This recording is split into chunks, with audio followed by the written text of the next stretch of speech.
Hi, my name is Curt Klein, and I'm an investment advisor at our Atlanta, Georgia office and part of the Money Matters team. My question came from my wife's friend, and my wife's friend asked my wife to ask me what they should do with some money that her and her husband were able to save up. Advisors love questions like this because it basically requires us to ask a lot of other questions to get the pertinent information to even begin to give a good answer. The first level of information that we need to know is the type of information that we typically ask on questionnaires.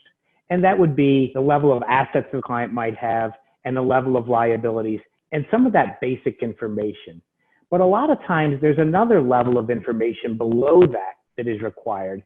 And that might be information like, is there anybody in the family that has a serious illness that has to be considered in the decision-making process? So going back to that first level of information, in this particular case, I got on the phone with my wife's friend and I asked her quite a few questions to paint a big picture so that we could see the situation and understand what the right advice would be. In their particular situation, I found out that they had a large portfolio. It was pretty heavily invested in equities. So they probably needed, if anything, they might want to add more money to their bond side of the allocation. Well, in this particular situation, I also discovered that they had a mortgage on a rental property that had a 4.8% interest rate, and the mortgage would expire in 10 years from now. It was about $80,000, which happened to be very similar to the amount of money that they had to invest. What you want to do in that type of situation is really look at what would be the risk-free rate that they could earn if they invested that money, which right now is about 0.6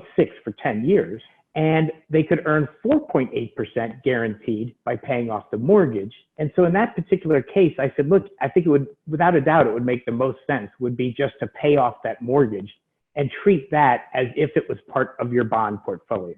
Now, if that last part didn't make sense to you, comparing the risk-free rate to the mortgage and whether they should pay off the mortgage and treating that as a bond in their portfolio, then you definitely want to talk to a financial advisor before you make a decision like this. If you have a question like this or any other financial question, feel free to reach out to myself or any other member of the Money Matters team at yourwealth.com.